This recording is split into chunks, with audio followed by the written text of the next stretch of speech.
Farther Down the Rabbit Hole. My name is Paula Gloria, and this is an episode that's going to be really, really fun. We're going to be talking today to John Lear of Learjets. He'll talk all about his career, and I've got photographs that I'll be showing of it. And then also Jim Fetzer. So let me call up Jim first, and we shall carry on.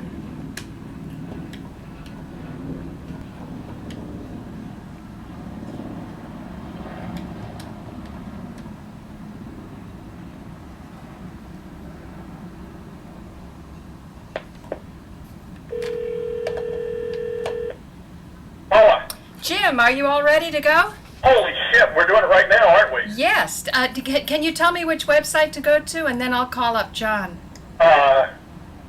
Which website to go to? Yeah, just what graphic would you like to have up while you're talking? Yeah, sure. Scholars for 9/11, 9/11scholars.org. Okay, I'll do that. Listen, is it variable when we start? I mean, could we start 15 minutes from now? Well, I'm streaming live at 12 noon every day. Oh, you're streaming live already? So, yeah. This is going out.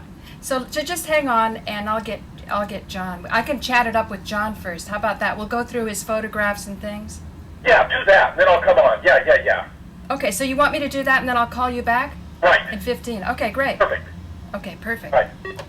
So now we're going to call up John Lear.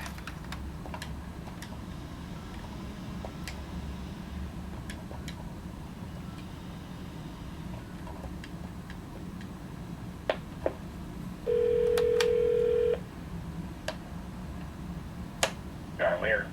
John, this is Paula Gloria with Farther Down the Rabbit Hole. Hi, Paula. Hi. I have some of your photographs up, so as you speak, we can sort of file through them. Okay. And I just wanted to introduce the show. I'm having as a guest on Farther Down the Rabbit Hole, John Lear, and he is going to share with us his extensive experience. And then we're going to relate it to a favorite topic here on Rabbit Hole Central, and that is what happened on 9/11. So welcome, John. Welcome very much. Thank you, Paula. It's nice to be here. I'd also like to say I'd like to dedicate this show to my father, because my father has been going through 5 years of extensive chemotherapy, and fortunately he's living to tell the tale. But he had an experience in World War II. He was a young man, and he ran away to war. You know, he got outside of Athens and joined the British Air Force, and they taught him how to fly. And then he had his experience, I think, flying in Rhodesia. So I was very excited to buy your photographs, and I thought if you want to go to RabbitHoleCentral.tv, you can click on the Egyptian rabbit, and you can watch this as we're streaming. And I'm recording a document, so I will post it later. But I would really like to spend time having you explain those photographs. Okay, great. It says that I'm missing some component of QuickTime to get it, so you'll just have to tell me what it is and all. Oh, really? The stream shouldn't. Or do you have Apple or PC? PC. It should work if you go to RabbitHoleCentral.tv, and then you see my home page, and then there should be a little Egyptian rabbit. It says live stream. Okay. Do you see that? I just did that, and you click on it again, but I'll try and get back there again. Oh, you know why? Because I only stream at this point Monday through Friday at 12 noon. So maybe you went on earlier and there was nothing. No, I just clicked on it now. Oh, really? So when you click on the little rabbit, nothing happens? I'm going back there right now. Okay. And this is instructive for other people who might be watching. Okay, I'm at your site, and I'm going to page down, and there is the little rabbit's there? The little rabbit. Which side is that, Paul? It's right in the middle. RabbitHoleCentral.tv. Do you not see a little Egyptian rabbit? Not yet. Hold on. No, you don't have to scroll down. You don't have to scroll down. It's right at the top-ish. It's before my helmet, and I said the show David Rockefeller kept calling about, Nelson Rockefeller. And my bike helmet, it's above that. It says farther down the rabbit hole. Yeah, let me go to it right now so I know exactly what I'm looking at, and then I can show the viewers too. Because this is how I stream every day, and I'm hoping you'll be a guest many times. Okay, so you see at the top right, it's... Okay, now I'm back into the original page. There's a Rabbit live streaming. It says always going deeper, live streaming video. Just click on that. Okay. And then I get... Yeah, let's see. Right? Yes. It says Howard Stern, and then there's a black square. Oh. Gee, it's not coming up on mine either. How strange. So I guess it's not streaming. Oh, no, now it is coming up on one. Oh, no, just... Oh. I don't know why it's not streaming. It should be. So I see. There's nothing wrong with you then. For some reason it's not working. Well, that's fine. We will record this anyway for later use. But okay, that's come on, later something. Yeah, that's there's something I don't have control of, so I can't. But anyway, here's a picture of you. It says John F104 JPEG. That was when I checked out in the Lockheed F104 in 1999, just before I retired. The Lockheed F104 Starfighter was America's first Mach 2 jet. It was designed in 1952, first flown in 1954 by Tony Lear, Lockheed test pilot, and it's always been the most exciting airplane for me. And of course, I was in the Air Force or the military, and I didn't get to fly any of the real high-speed airplanes. So in 1999, a friend of mine who was a former Lockheed test pilot was checking out somebody else who owned one of these privately. There's only 3 privately owned F-104s in the United States. And I said, Daryl, you know, one of the dreams of my life is to check out and fly and check out in an F-104. He says, well, let me see if I can arrange this. Now, the guy that owned that F-104 was Mark Sherman, who lives down in south of Phoenix. And he said yes, and I went down there, and we flew around for a couple hours, did some touch and goes, we went through up to the MOA, the military operating area, and went Mach 1.7, which is the first time I'd ever been through Mach. And then we went down to Marana, which is the evergreen operations that they operate for the CIA down there. It has a nice airport with all kinds of neat airplanes down there. And we did what they call an SFO, a simulated flameout. And in F-104, it's a very, very demanding exercise where you assume that you flame down at 20,000 feet over the airport. And what does that mean, flame out? Pardon? What does flame out mean? I don't know what flame out means. The engine stops producing thrust. It just turns off. Oh, I see. And we simulate that, and then the F-104 has the gliding capabilities of a toolbox, so it comes down from 20,000 feet in about 60 seconds. So you have to make this turn from over the airport onto final and judge your landing without any thrust in the engine and get it right on the end of the runway. And I was able to do this, and it was fun. I was a little fast, but Daryl says we would have lived. And it was just a simulated flame out. So then we went back to Centennial, I think it's called, and did a couple of touch and goes. Do you have that picture there or no? Pardon? Do you have a picture of that? I'm trying to, as you're speaking, file through the pictures. But this was... I have that one picture of me standing in front of the F-104. Let me see. I don't know if this says DAD OV-10 JPEG. Okay, now that's a different picture. Now the first older. Picture you showed was the 104, right? Yes, F-104. Okay, the OV-10 was the what does it say? OV-10? Yeah, the OV-10. Okay, that's me standing in front of the OV-10, which is the North American counterinsurgency airplane, twin engine. It was built in the middle 60s for the Vietnam War, and the one I'm flying was one that was bailed from the Marines, that means borrowed from the Marines, and flown by Dynalectron here in Las Vegas for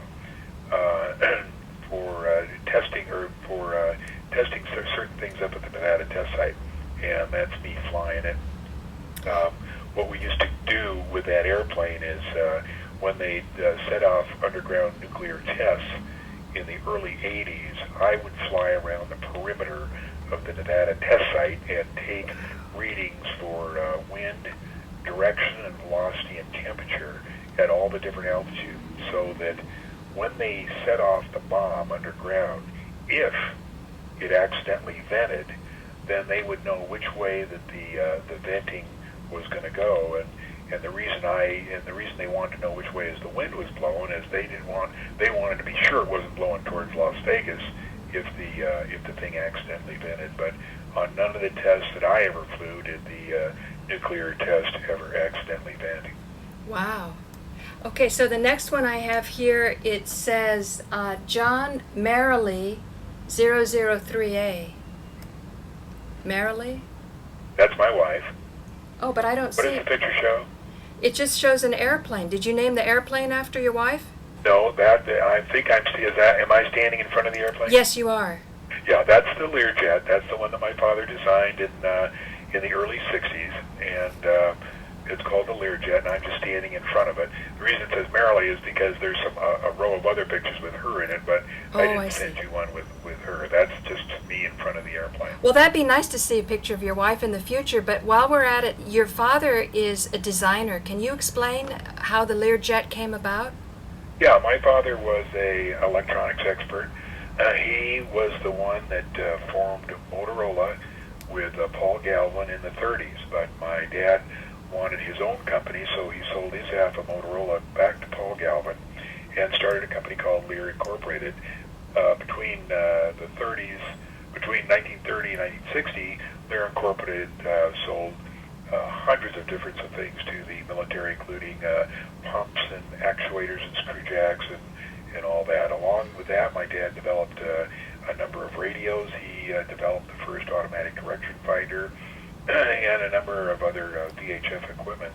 In the middle 50s, he took a Lockheed Lodestar, which was a very large, twin-engine airplane, and modified it to make it go faster.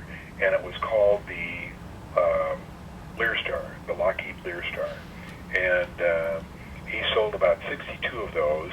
That was in the middle 50s, and it was a good airplane, but it was unpressurized, and it was not exactly financially successful. So in the late 50s, he decided to build an airplane from scratch, and it first started out as a twin-engine pusher. That means the engines are on the back of the wing instead of on the front, and it was reciprocating, means that it was either gasoline-powered or turbine engine powered, and then that developed into a jet, which was strictly a turbojet, which was in fact the General Electric CJ610, which was used on many of the military airplanes, and was a very proven jet. And that was called the Learjet 23. He originally went over to Switzerland to build it because he thought there was an availability of material, availability of engineering talent, and availability of production facilities. But after 3 years over there, he found out that none of those was true, and he was getting bogged down, so he moved the entire operation to Wichita, Kansas in late 1962 and started building the Learjet then. The first flight was on October 8th of 1963, and he started selling the airplanes in 1964. He got into financial trouble in 1967 and sold the entire Learjet Corporation to Gates Rubber, who held it for several years. But basically, that's the history of the Learjet. It's still being produced. The company is now owned by Bombardier in Canada, and they have made a number of successful modifications, and it's still widely used and successful jet. The one that you see there is called the Model 25. It was a slightly stretched version from the early Learjet. So again, I'm a novice here, and most of my viewers will be. You are the son of a designer and an entrepreneur who started his own company. Is that correct? That's correct. So my dad, William P. Lear Sr., was the one who designed. He didn't actually design it. He was the one that developed it. He provided the money and the talent to make decisions. He had no engineering background himself, and he didn't know all that much about it. But his forte was he could hire engineers, and they would both give different viewpoints, and then he was able to select the viewpoint that he wanted on how they would solve a certain problem or use a certain production method. So was he a pilot himself? He was a pilot himself, and in the 50s, one of the foremost pilots in the United States. Now, I skipped ahead to one of the pictures here. It says, "Happier Days, Brother, John, Dad, and me. Reno, June 26, 1977, Dad's 75th birthday." That was his 75th birthday, and my mom had a surprise with for many of the people who owned Learjets flew into Stead Field in Reno and to give him a surprise birthday party on his 75th birthday, and that's me and my brother and my dad. Now, my brother is actually my stepbrother. He's retired. He lives in Florida, and he just turned 80 years old.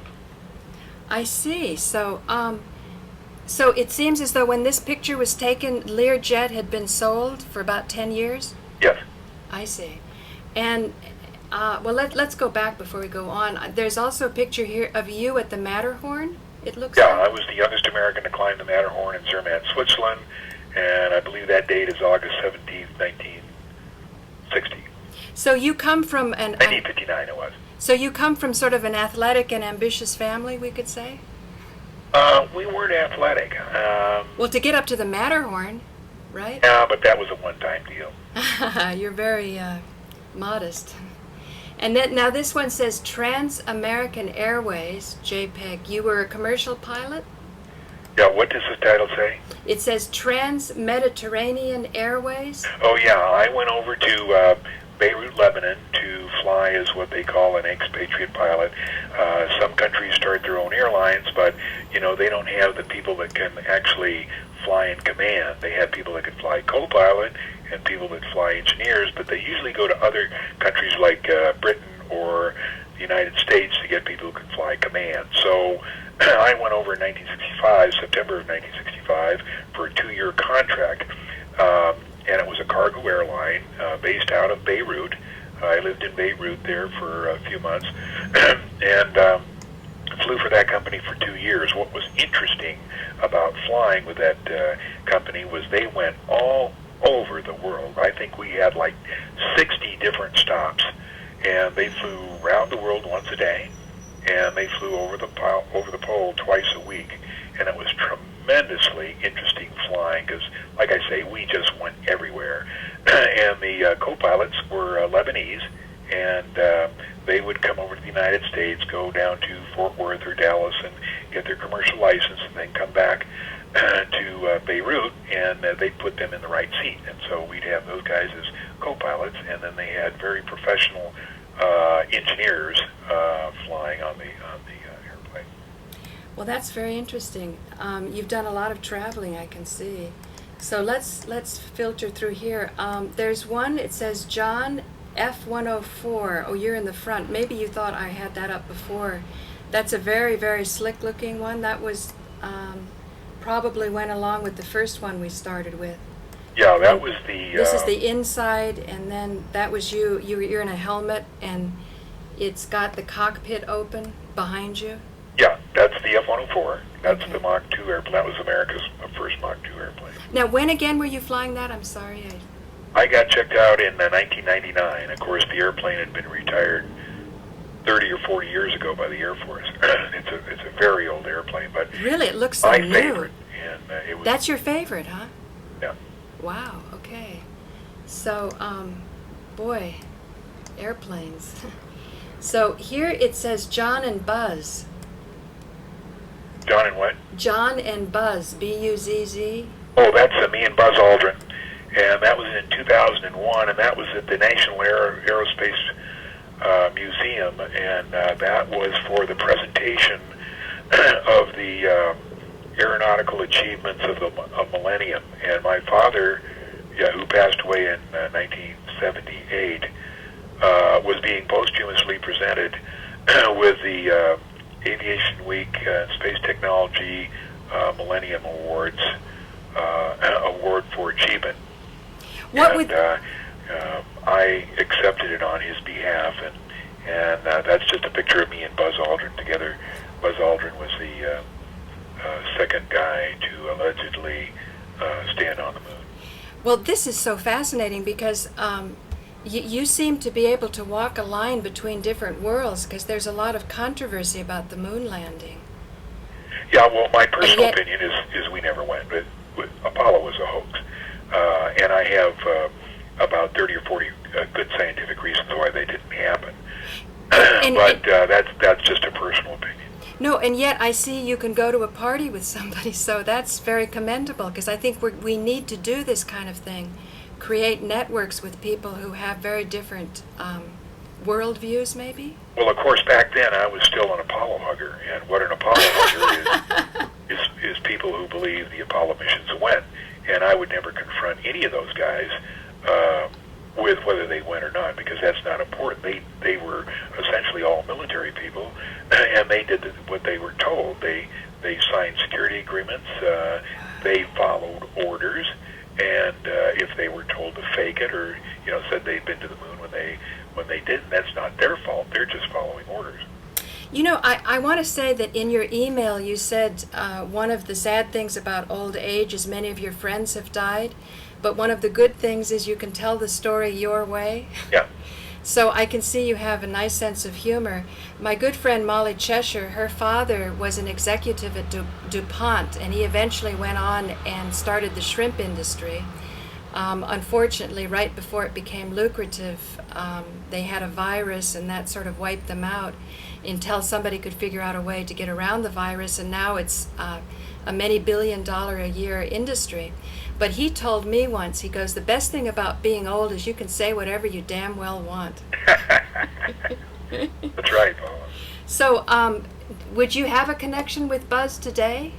Or do No, Buzz is running a major rocket company, and that picture was taken in 2001, and I don't have any connection with any of the astronauts. Now, when you say 2001, by the way, was this before or after 9/11? I'm thinking, I don't remember. Okay. Well, anyway, we'll carry on. It must have been before, because I remember we were, somebody had donated a Learjet for me to fly back there, and I don't remember a lot of ATC problems, so it must have been before.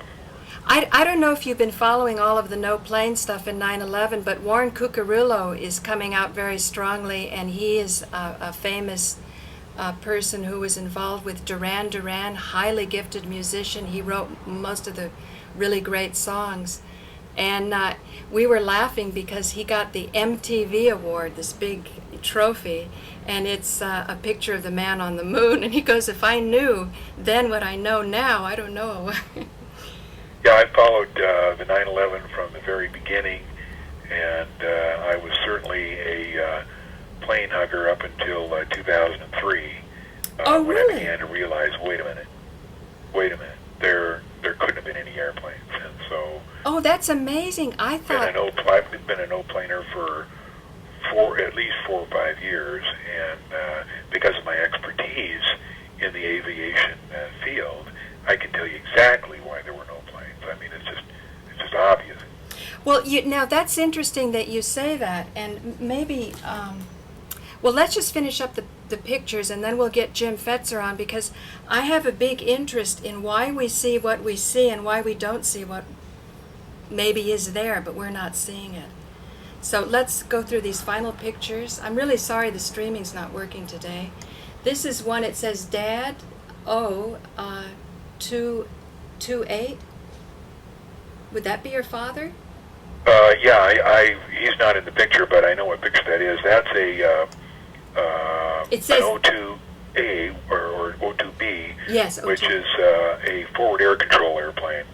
And in 1967, at the height of the Vietnam War, they needed forward air control airplanes, and the forward air control airplanes were slow-moving, armed airplanes that would fly over a designated target, and they would call in either Air Force or Navy airplanes and designate the target and tell the Navy and Air Force airplanes where to fire. And these airplanes were equipped with 4 different types of radios and rockets and bomb sights. And what they would do is they would take these rockets and fire them into the target to create smoke. And then when the fast movers or the fast jets would come in, they would see the smoke and they would see exactly where they were to put their bombs. These were called forward air control airplanes, and Cessna was designated to, actually what the Air Force did was turn a civilian push-pull airplane, that is an airplane with a propeller on the front and a propeller on the back, which was highly suited to forward air control. And they had Cessna build 300 or 400 of these things that were converted into the military, with rockets hanging on them and all the extra radios. And of course, the only way to get them over to Vietnam in a hurry was to fly them over. But the military didn't have pilots; they were stretched even as far as the equipment they were operating with pilots. So they hired the CIA hired civilian pilots to fly these airplanes, and I was one of those pilots. And I flew those airplanes from Wichita, Kansas, to Nha Trang, Republic of Vietnam, for 4 years between 1967 and 1970. And it was a very long flight. It took 63 hours average. It went from Wichita to Hamilton Air Force Base in San Francisco, non-stop to Honolulu, which was a 19-hour flight, then to Midway in the Pacific, Wake Island in the Pacific, Guam, Anderson Air Force Base, and then over to Clark Air Force Base in Manila, and then in country across the South China Sea into Nha Trang, Vietnam. And when we get there, we would detank the airplane and take the HF radio and the pumps and everything, put them in a big bag, and then we'd hitch a ride down to Saigon. And then because we were essentially civilian pilots, having arrived in a non-approved port of entry, we had to pay a fine and stay 3 days under house arrest. And then we left Saigon and we go up to Hong Kong for some R&R, rest and relaxation, and then we'd fly back to Wichita and pick up another airplane. Wow. I can see we could have a whole nother show, because you probably have certain understandings of McCain, don't you, from your experience in Vietnam? Yeah, I'm not impressed. I know. We will leave that for another day. But would you also say, as you're citing all of this experience, do you think as a pilot, and a pilot that's in charge of such huge power as these airplanes and the equipment and the weapons, that you can get kind of emotionally distant from what's really happening, that you're harming people so badly? I didn't participate in that. I delivered a lot of guns and a lot of ammunition, but I never did any offensive flying. Right. I've also heard you on Jim Fetzer's radio show, and I would like to do another separate show talking about what's going on in Afghanistan with the drug trade and so on, but we have too much material to cover today. Let's go through one last picture, or no, two more here. There's one that says Reno, and it's an airplane. It looks over blue. 26 JPEG, Reno B. In 1968, I flew the largest airplane ever flown in the Reno Air Races. Reno is a pylon race, and it's called, there's several classes, but I was racing in the unlimited class against P-51s, and I was flying a Douglas medium bomber called the Invader. It had two R-2800 reciprocating engines on it, and I only went about 300 miles an hour, but it was lots of fun. Only 300 miles an hour? That seems, the World Trade Center, they always say it came in at 500. Yeah, no airplane ever crashed into the World Trade Center, but they allegedly said that they flew 560 miles an hour. No, but what I'm saying is, here we are looking at something of you at a race, and you're saying that you went 300, and yet, you know, I've even seen one speed estimated at 557 from what we saw on television, point A, point B, and the amount of time it had to be 557 miles. Yeah, no, so that's almost twice the speed of... There's many reasons aerodynamically why an airplane couldn't fly that fast, but certainly no Boeing 767 ever flew that fast. But then why when 9/11 happened, did you, along with everyone else, believe it? Yeah, in the beginning I did. As a matter of fact... even though you're a pilot? Yeah, I bought it. Yeah, okay. Okay to me, and I called Art Bell, who had the Coast to Coast radio program that in those days, and you know, the first thing I thought is no hijacker could have possibly done that without at least 300 hours of simulator time. So, you know, I was trying to figure out where in the heck they got the simulator time. Art Bell had a program one night, I think in December or November after 9/11, and he was all hot and bothered. He wanted to kill Osama bin Laden, and he says, once we find him, we're going to kill him, but what we want to do first, we'll all get to ask him one single question. Well, I couldn't reach the show because I was driving between Reno and Las Vegas, but what I wanted to ask Osama bin Laden was where he got the simulator, because no hijacker could possibly fly that profile without, you know, at least 300 hours of simulator time to line up with a building and to descend and to learn how a Boeing 767 operated. I mean, you just don't sit in the seat and steer it to a target that's 208 feet wide and hit a dead center. It just couldn't happen. I couldn't do that. At the top of my career, when I was fully qualified, I couldn't hit a 208-foot target dead center at allegedly 560 miles an hour. Wow. It could not happen. Wow. Say, let's get Jim on the line. I can feel him, you know, wanting to join us. So just hang on, and I'll pick up, okay? Okay.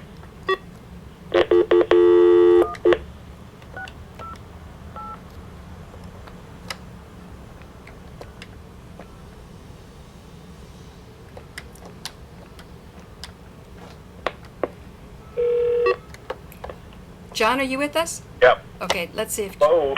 Jim, it's John Lear and Paula Gloria with Farther Down the Rabbit Hole.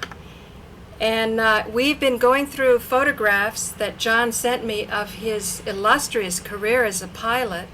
And I thought before we swing into all the juicy material with you, I'd like to emphasize that you have studied the philosophy of science. And what I'd like to do is just read one paragraph from a book called Do You See What I See?, written by Russell Targ, and it says, Lasers and Love, ESP and the CIA and the Meaning of Life.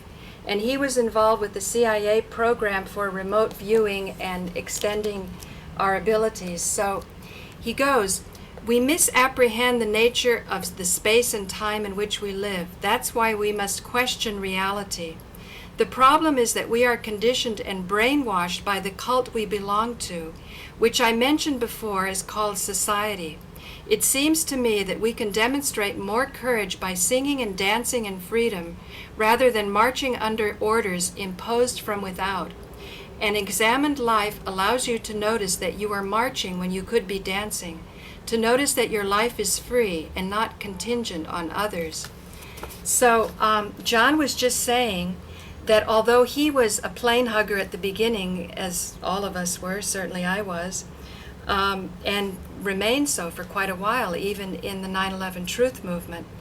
But John was saying that when he was listening to Art Bell talking about Osama bin Laden, one question he would have asked Osama bin Laden was, as a professional, how he did some of his maneuvers.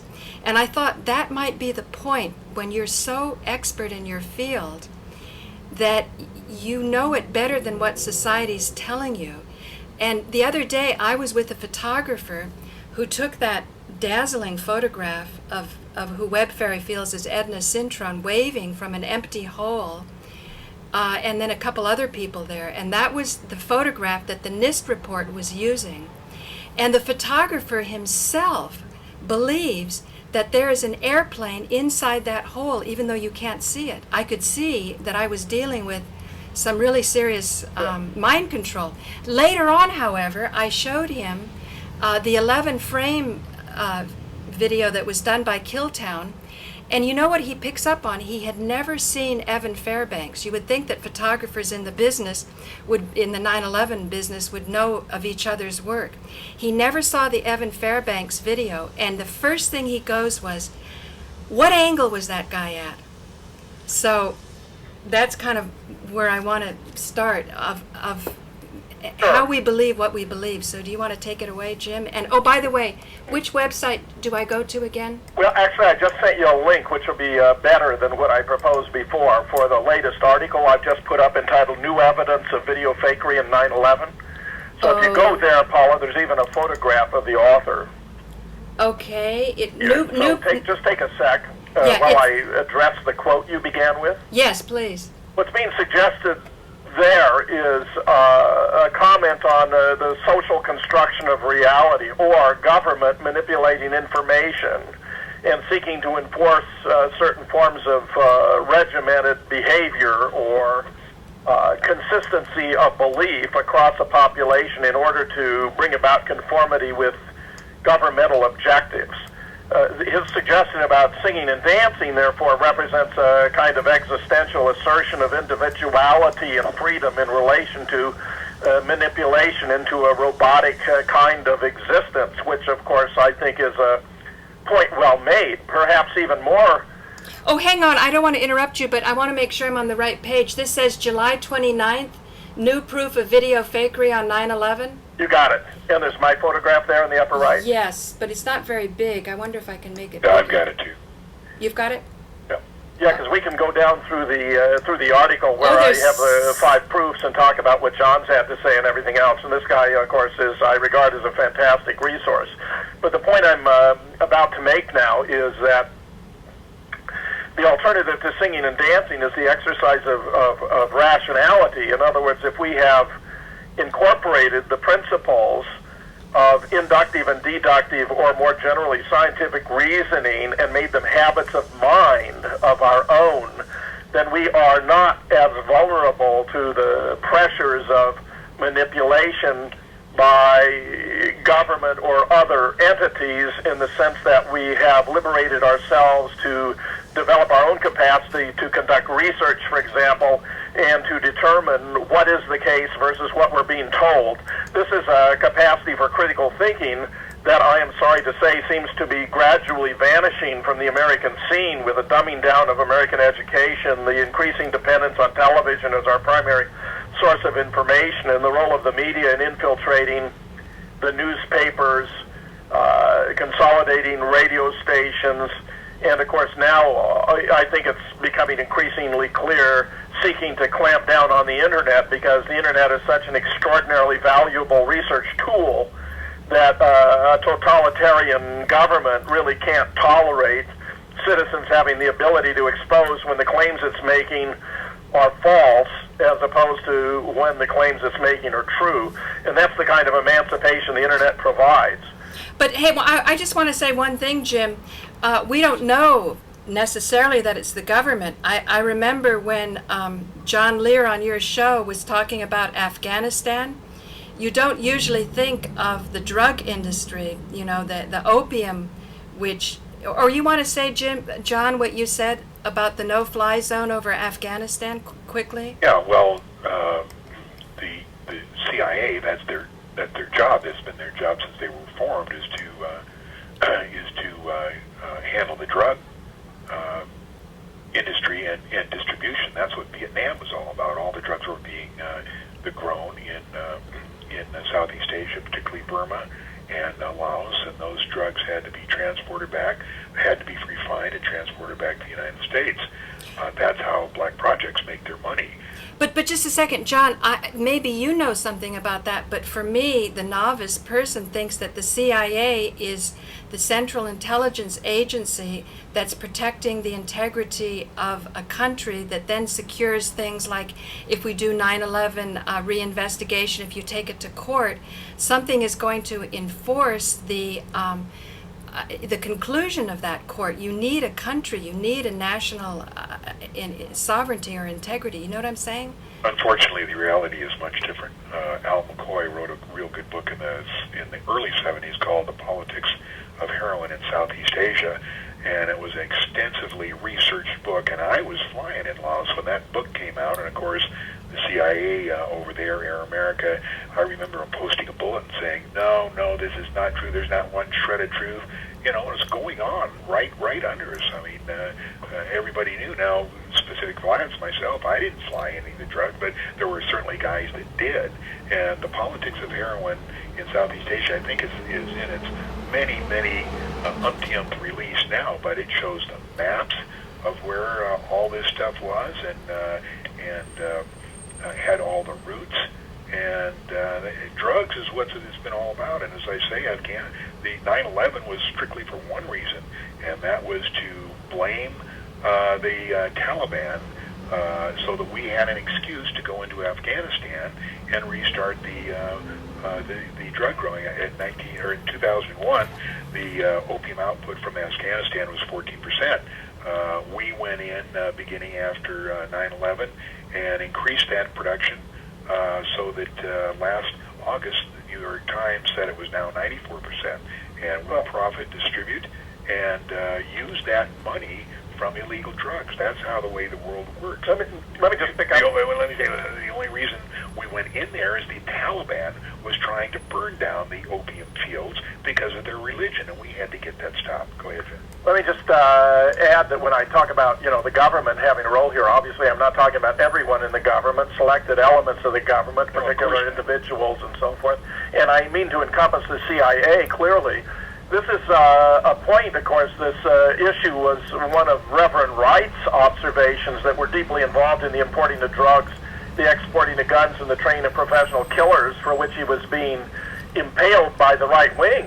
But, if you study the things that Reverend Wright had to say, as I did, and published a piece entitled What's Wrong with Rev Wright, which you can find online right now by a Google search, it turns out there are innumerable studies of the kind that John is alluding to, including a book by Dan Brom, Smoke and Mirrors, The War on Drugs and the Politics of Failure, Dirk Eldridge, Ending the War on Drugs, The Solution for America, Mike Gray, Drug Crazy, How We Got Into This Mess, How We Can Get Out, James Gray, Why Our Drug Laws Have Failed, a judicial indictment of the war on drugs, Bill Masters, drug war addiction, Douglas Hurst, Legalize This, The Case for Decriminalizing Drugs. But the classic work that ties the CIA together with the war on drugs includes Peter Dale Scott and Jonathan Marshall, Cocaine Politics, Drugs, Armies, and the CIA in Central America, and Mike Gray, Busted, Stone Cowboys, Narco Lords, and Washington's War on Drugs. I mean, here's in its review of Cocaine Politics, get this, Paula, you're going to love this.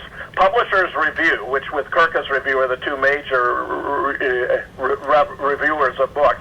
This important explosive report forcefully argues that the war on drugs is largely a sham, as the U.S. government is one of the world's largest drug pushers. The authors unearth close links between the CIA and Latin American drug networks, which provide U.S. covert operations with financing, political leverage, and intelligence. And I would add, of course, as John is pointing out, this is also true now in the Middle East, and especially in relation to Afghanistan. I'm just astonished. Afghanistan, where they grow the great proportion of opium grows best at 3,500 feet, and from the plains of Afghanistan to the northeast here is the Hindu Kush, and that area is just fantastic for growing opium. And a friend of mine who flies a B-1 was here a couple of months ago, and we were talking about this. He says, no wonder that was a no-fly zone. He says, I always went to my commander. No wonder. We can't bomb that place. Somebody in a powerful position is making a lot of money here. No wonder we aren't able to take it out. But hang on, I still want to clarify one point. Although I can see that drug trading takes place, and I definitely see that our economic policy, now that I know about binary economics and capital ownership, doesn't even acknowledge the cash aspect of the flow of the economy, and they never acknowledge drugs at all. But would you say that the war in Vietnam, and perhaps even the war going on now in Afghanistan, was started because of drugs, or it was just a corrupt byproduct that also latches on? It started because of drugs and cash. They needed to sell military equipment, Huey helicopters. All that was just to get money. Paul, it had to do, too, with the construction of a gas and oil pipeline across northern Afghanistan that Unocal wanted to build. We negotiated with the Taliban over doing this. They were you're talking about this war. Yeah, right. No, both, John. In a broader historical context. We told the Taliban that if they allowed the pipeline to be built, we'd bathe them in gold. If not, we'd bathe them in bombs. After 9/11, we used it as an excuse when they didn't to go ahead and bomb them. Today, these pipelines are under construction. You have permanent bases located ideally to control them, to defend them. The president of Afghanistan is a former Unocal oil official, and our ambassador to Afghanistan has been another former Unocal oil official. It isn't rocket science. Paula, oil has everything to do with it. In fact, Bush would consider it to be the victory in Iraq when the region is pacified sufficiently that you can construct those pipelines from the Basra region, for example. You run them through Jordan and Israel to the Mediterranean. Israel just taps into the pipeline and has its own supply of oil, something that Saddam Hussein cut off for them, and that's victory in the Bush bottom line. It doesn't matter who dies, how much money the American taxpayer has to pay, as long as oil in Israel benefit. But Israel built their own pipeline up to the Ataturk reservoir, and they piped that water into their water supply there. But the pipeline that comes from the Caspian Sea down in the Persian Gulf, that's the reason why we got to go after Iran, is we don't want to share any of that with them. Paula, it's really stunning, and it has to do with shifting from petrodollars to petro-euros. Once all the oil trading companies, producers go off of trading in dollars, the American dollar has nowhere to go but to fall. It's only we used to have a gold standard and a silver standard, and money meant something. It was exchangeable for something of value. It's been oil in the recent past, and if it's decoupled from oil, then the American economy is in a terrible plight, which is part and parcel of why this is being fought so furiously, even though the true reasons aren't being explained to the American people. Now, Jim, what about the fact that Stephen Jones 25 years ago was instrumental in stopping cold fusion? I mean, I saw the documentary Heavy Watergate, and it talked about one man at MIT who quit in disgust because they did not write up the results of what had happened in the way that it happened. In other words, they said that it didn't work when it did. We wouldn't even be considering oil. Well, I think there are multiple potentialities for relatively free energy, and of course the gas and oil companies, what they do when they find more efficient engines designed, so forth, better carburetors and all that, cars that'll get 100 miles a gallon, they buy up the patents, Paula, and they suppress it. This is another way in which you can get money out of going into Iraq. You can either steal their oil or you can suppress it, which reduces supply, and even with constant demand drives up price. So there are multiple ways of coping with this. I mean, when the great story is written, the mega oil companies of the world will turn out to be among the most evil doers. I mean, the most evil entities in the history of mankind. I think there's... I would like to suggest a more evil entity, and that is the academic institutions, because it didn't seem as though cold fusion was stopped by the oil industry. It looked like it was the corruption within academia. Well, you got to appreciate that academia is a highly specialized entity. You got a whole bunch of what you might think of as independent contractors, a very small number of whom would be specialists in this particular area, Paula. And academicians tend to leave to academicians their areas of specialization, so that if Jones was purportedly an expert in this area, then he would be one of those who'd be a player. Most other academicians, however, would by and large be preoccupied with their own research and not be involved in what was going on in that particular area of investigation. What I'd like to do is read a question from one of the viewers. Do you have any more statements to make before I go on to that? Yes. Is that okay? So, John, pay attention, because I would suspect that you've gotten more interested since you sort of woke up to no planes, in how the World Trade Center came down. So I had a spiritual show before I got interested in 9/11, and some of my viewers come from a long time back, and they've weathered through a lot, because as you know, Jim, you take a lot of abuse in this business. Oh, but yeah, Paula, can I just make one Sure. subtle point, okay? Yes. Which is that there is a distinction to be drawn between video fakery and no planes. I mean, if the videos are authentic, then obviously there were planes. We've been able to demonstrate that since the videos display impossible events that would violate laws of physics and of engineering, they can't be authentic. So video fakery did take place. The question becomes then, could there have been planes where the video fakery was intended to conceal features of the planes or of their interaction with a building that would have given the game away? I do think, as I outlined in this article, that there are very general reasons that suggest probably there were no planes. But I cannot assert that at this moment with certainty because I don't think we have quite enough evidence. I mean, certainly it's the preferable hypothesis. It appears as though there were no planes. I cannot say it's been settled beyond a reasonable doubt, but the evidence is all inclining in that direction. That's fine. I want to take it somewhere else. John, Yeah. what do you think about what Jim just said? Yeah, I agree with him. You know, I am an expert in the field of aviation. I can tell you that no plane, there was no possibility any plane crashed at the World Trade Center, and I base that on the fact that between the two planes, they hit the one that hit the South Tower and the one that hit the North Tower, there should have been 8.6 million serialized parts found. There should have been at least 300 miles of wiring, any inch, any foot, any 6-inch length of 300 miles of wiring, and there should have been any one of four 4-ton engines found. Now, those engines could not possibly disintegrate. The engine found on Murray Street could not possibly have been a CF6 or a Pratt & Whitney 4000 series. It could not happen. So on that basis, I'm saying there were no airplanes crashed. Paul, I think this is the kind of evidence that tends to settle the matter and place it beyond reasonable doubt. Let me toss something in that just came to my attention yesterday. Jack White sent me a couple of photographs he had from a Fox News broadcast that showed a vehicle pulling up to the location on Church Street where the engine was found. And although they're in the distance, you see some men struggling with something very heavy. And it appears that they were offloading the engine onto the sidewalk, which, of course, is a preposterous positioning because the sidewalk is completely undamaged. If something that massive hit it with great velocity would shatter the sidewalk. And, of course, nothing like that happened. But what Jack has discovered appears to be, a smoking gun where they're actually taking the engine out of a van and positioning it on Church Street. Well, as I've showed you, that the same identical engine was on the MD-11 Swiss Air Flight 111 that crashed in the up there in the bay of up there near Canada, and they recovered that engine. And I showed a picture of that. So this was the prop. Pardon? This is where they got the prop. The propeller.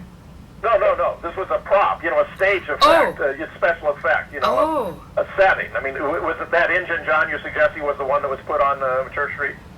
Well, I don't know what they put on that, but I compared that yesterday in an email. Oh, right. I know the one you're talking about. Right. That was all fan displayed and all that. Now, that thing crashed at 400 miles an hour straight into the ocean. Got it. There is no possibility they could be the same engine. Yeah. So John, there's something else that kind of excites me that I didn't consider that much before, and that is holograms. Because I was at MNN, Manhattan Neighborhood Network, and the producers there are kind of an odd bunch of people. They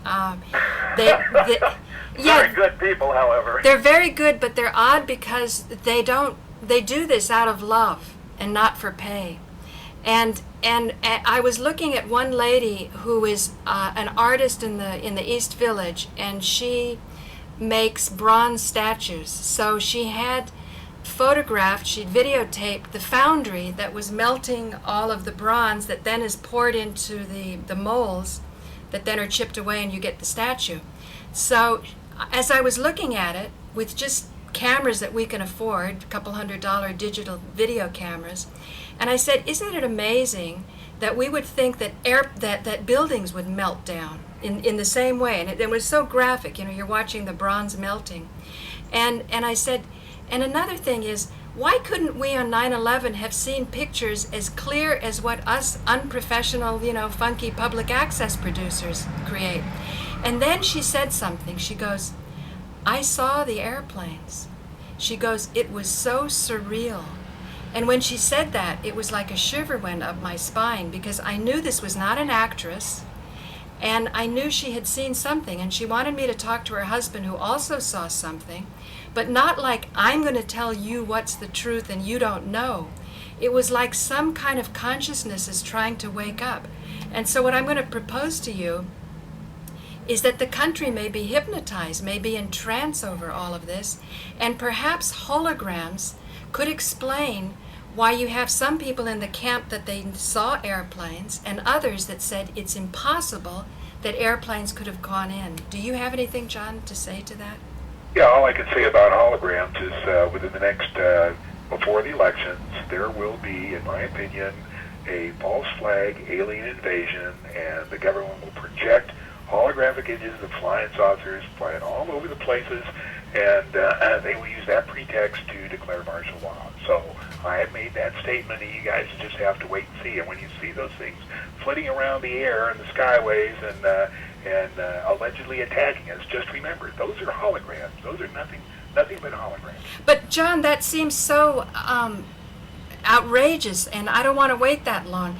But I'm thinking, you said something about the Bayshore Freeway, because that's my home, the Bay Area, and that a hologram had been projected outside, because the question I was going to ask, can holograms be projected outside, not just at Disney? Absolutely, in thin air, out of thin air, in the daylight, in the night. They are so far advanced. We had this technology 20 years ago. Holograms were invented in 1949 in Hungary. I mean, the technology is so advanced.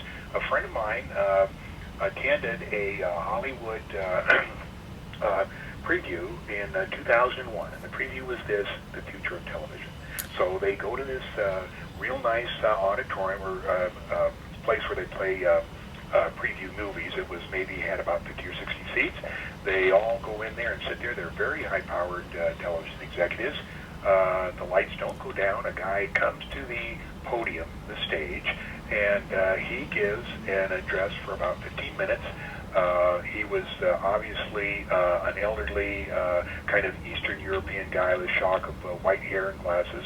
He told them about the history of television, how it was developed, how they developed the cathode ray tube, and how they advanced the technology, and what Europeans used, how many 700 lines per minute or per second, and how it does. As he's giving this lecture, he steps off the podium, walks up the aisle, cleans his glasses, puts them back on, comes back, faces the audience.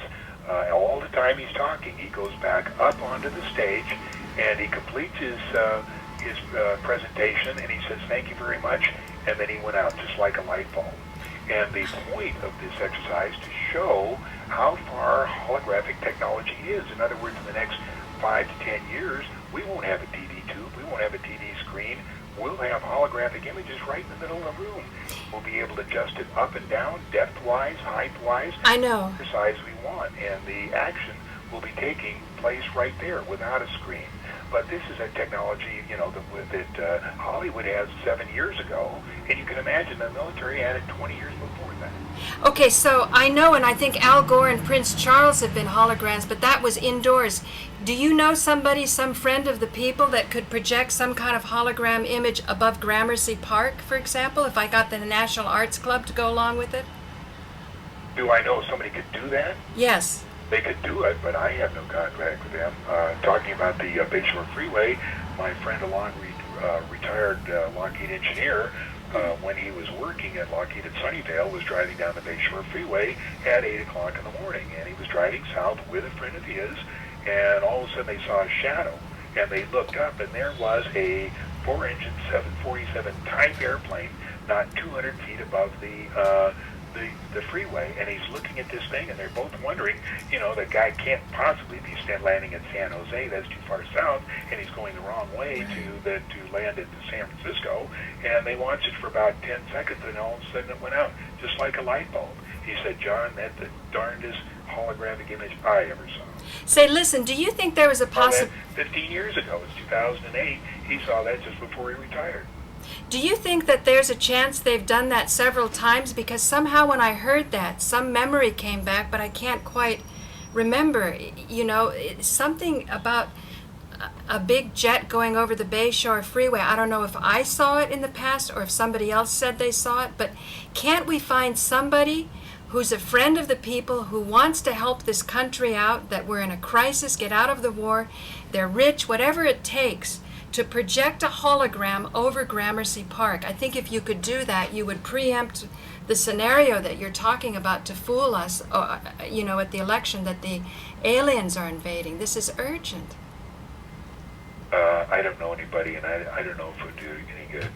Why do you think it wouldn't do any good? There have to be plenty of experts right in New York City who could do this. I really don't have any doubt that within your listening audience, there are going to be people who are watching your show who know people who could do this. New York and Hollywood have got to be the two biggest bastions of resources for doing these things. But John was kind of indicating that this is something that it involves a lot of equipment, and you have to have a contract, and you know what I'm saying? Something like that, John? Got it. You mean for a hologram? Yeah, I mean, Walt Disney Studios has a lot of money. When you go down to Disneyland, look at the price of the ticket and an E-ride. Yeah. You know. Anyway, that's what I'd like to do. I'd like to upload this show today and just sort of put that out. Who knows about hologram technology, and can we have some theater art, street art? Yeah, exemplifying it, sure. I think it's a great idea. Yeah.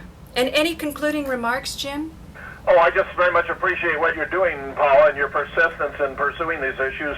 John Lear is an invaluable resource. My God, I've been delighted to have him on the show several times. I intend to have him back. I think the kinds of arguments he was giving about the absence of parts and the miles of wires and all that are the sort of thing that are, you know, make this a firm conclusion. The absence of planes, it's very impressive stuff. And I want to discuss it further with him on the air, and maybe even get something he can put in writing for me that I can publish somewhere. This is very important stuff. Well, great. And I just want to say I'm going to call this to the attention of Russell Targ, who used to work with the CIA in remote viewing, and see if perhaps we could be on the threshold of liberation for humanity. So remote viewing is a very valued interest of mine.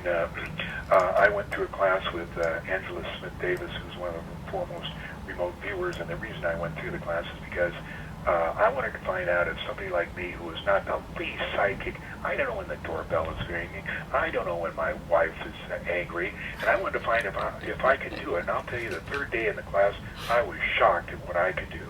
But one of the remote viewers that I know, and some associates of his remote viewed Apollo 11. They said, no, it did not happen. I said, what about the rest of them? He said, we didn't do that. We just remote viewed.